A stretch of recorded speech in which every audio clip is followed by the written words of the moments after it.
नमो नमः बच्चों, मैं हेमा धूत आप सभी का संस्कृत के इस क्लास में स्वागत करती हूँ। आज हम करने जा रहे हैं 8वीं कक्षा का संस्कृत विषय से पहला पाठ सुभाषितानि और ये हमारा पहला सेशन है। आगे बढ़ते हैं हमारे पाठ के तरफ। फिर भी आपको एक बात याद दिला दूं, हमने 7वीं कक्षा में भी संस्कृत में एक पाठ किया था जिसका नाम था सुभाषितानि। सुभाषितानि का मतलब होता है सु और भाषा, जो हम अभी पढ़ेंगे। सुभाषित शब्द सु प्लस भाषित इन दो शब्दों के मेल से संपन्न होता है। सु का अर्थ सुंदर, मधुर तथा भाषित का अर्थ वचन है।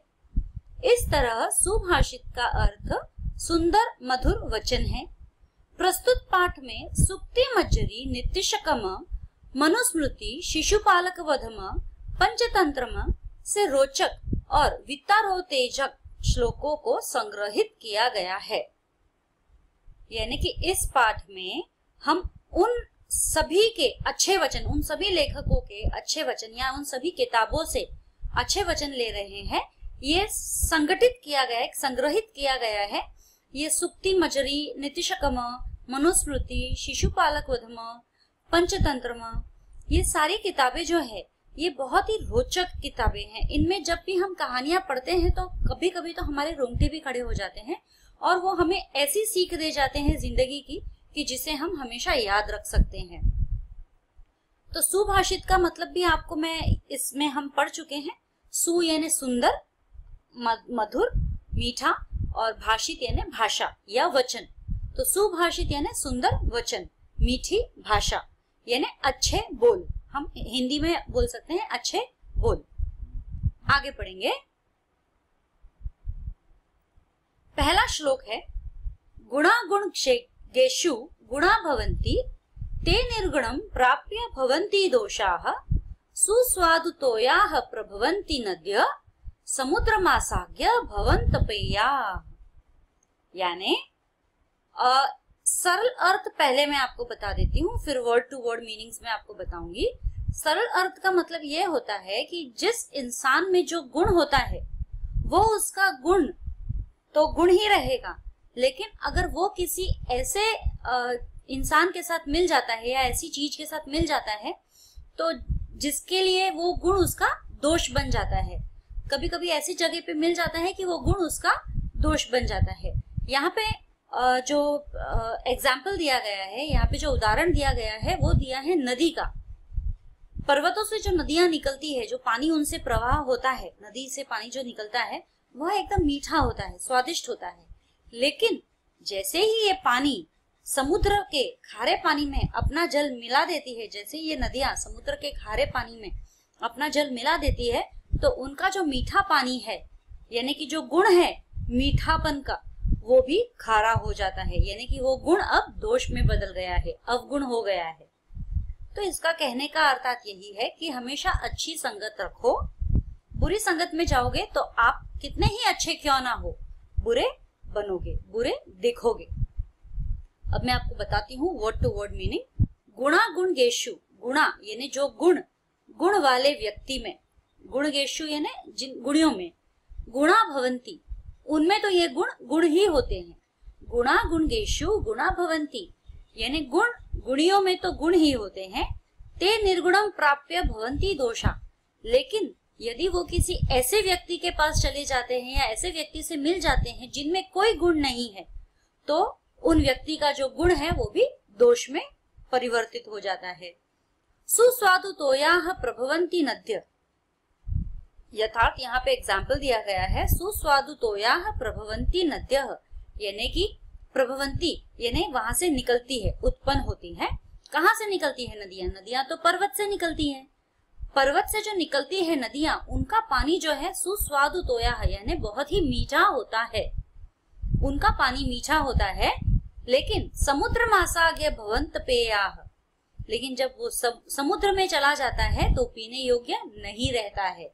जैसे नीचे यहाँ पर मीनिंग्स दिया गया है, भवंत पेयाः यानी कि भवंती और अपेय, अपेय यानी पीने लायक नहीं होता है।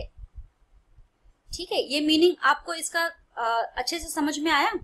फिर भी आप एक दो बार दोहराएंगे तो आपको बिल्कुल समझ में आएगा। बहुत आसान है संस्कृत, केवल उसका जो प्रोनाउंसिएशन है वो थोड़ा सा आपको शुरू शुरू में डिफिकल्ट लगेगा, लेकिन उसके बाद में वो सब सही हो जाएगा।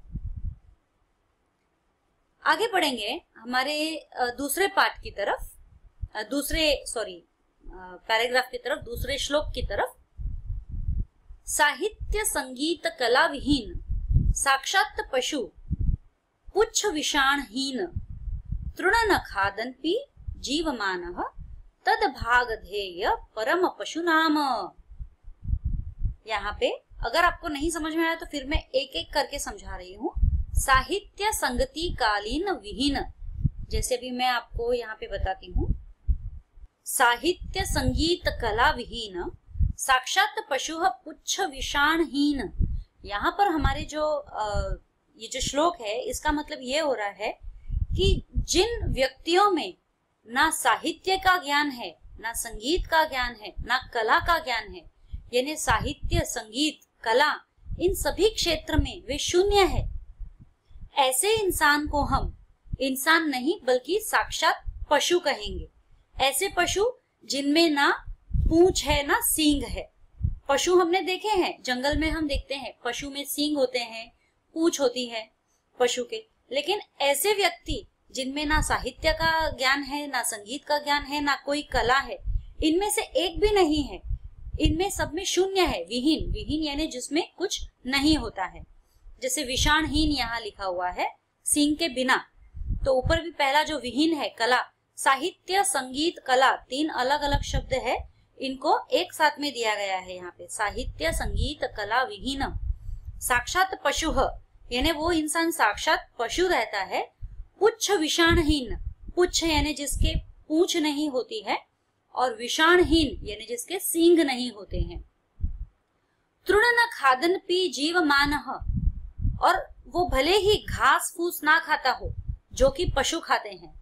पशु क्या खाते हैं? पशु घास फूस यही तो खाते हैं। पूंछ होती है, सींग होती है, घास फूस खाते हैं, और उन्हें कुछ ज्ञान नहीं होता है, उनको ट्रेन करना पड़ता है। ट्रेन करे हुए पशु फिर भी सही तरीके से व्यवहार करते हैं, लेकिन जो अनट्रेन्ड होते हैं उनको हम बिल्कुल नहीं, उनसे हम एक्सपेक्ट कर सकते हैं कि वो हमसे अच्छे से व्यवहार करे।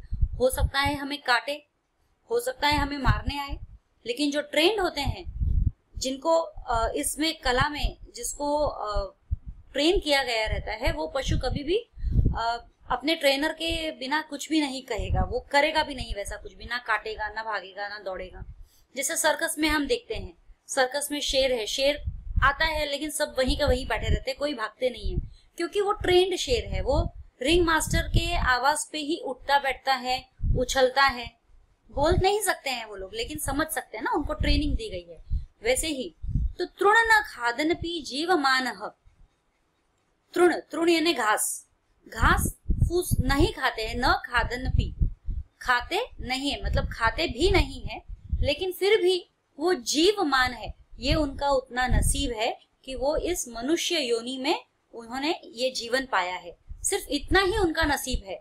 तद भाग ध्येय, देखिए यहाँ लिखा है तद भाग ध्येय परम पशु नाम, यानी ये उनके अहोभाग्य है जो ये पशु जो है इंसानों के रूप में जन्म लिए हैं। यहाँ पे तृण न खादन पी जीवमान, घास फूस नहीं खाते हैं फिर भी जीवन उनको मिला है।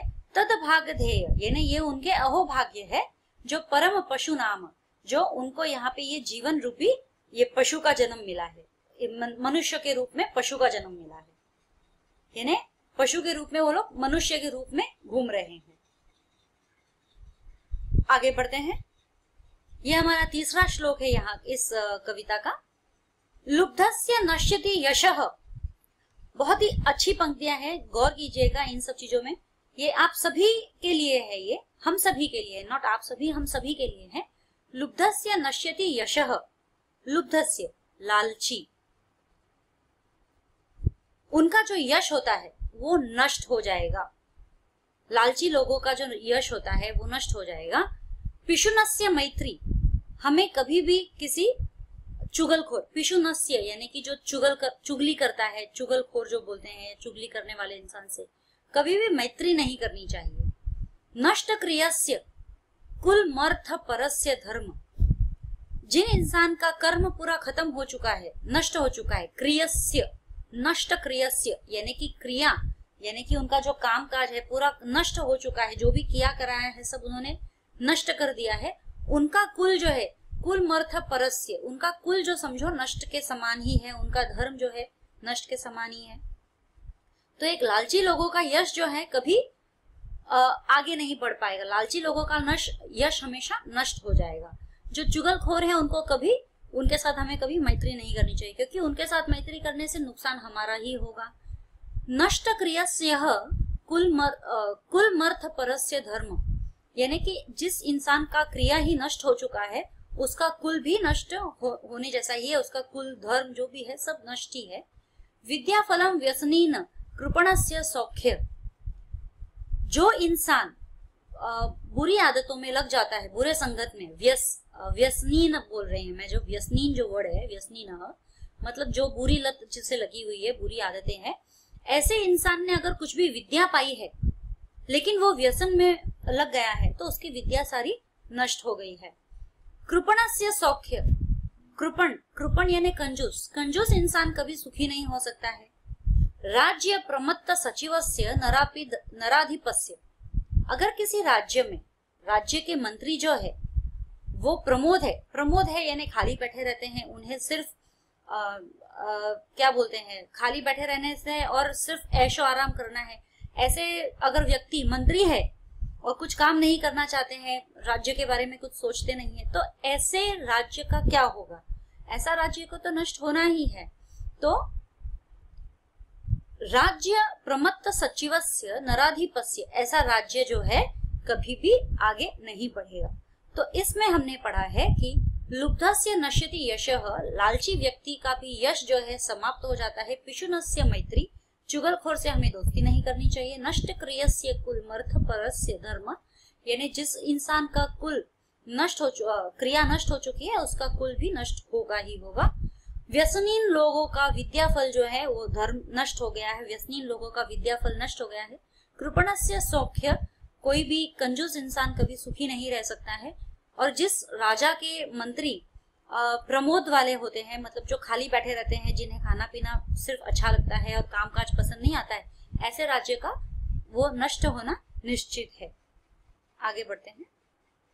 सो what did we learn today? आज हमने क्या पढ़ा?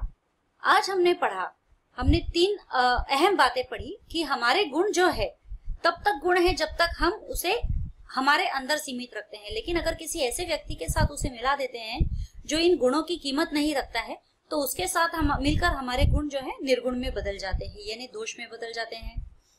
दूसरा है, जिस इंसान को साहित्य, संगीत, कला इनमें से किसी की भी कोई भी जानकारी नहीं होती है, ऐसे इंसान को हम कहेंगे कि वो एक साक्षात पूंछ और सींग के बिना पशु है, जो कि घास नहीं खाता है लेकिन जीवन इंसान की योनि में पैदा हुआ है। तो ये उसका सौभाग्य है कि पशु होते हुए भी इंसान के योनि में आया है। और तीसरा हमने पढ़ा है लुब्धस्य नश्यति, यानी कि लालची लोगों का, चुगलखोर लोगों का, जिनकी क्रिया नष्ट हो चुकी है, जो व्यसनीन लोग हैं उनका विद्याफल, जो कंजूस है उनका कभी सुखी नहीं होना, और जो राज्य है राजा, उसके जो मंत्री है अगर वो सही नहीं है तो उसका राज्य नष्ट होना ही होना है।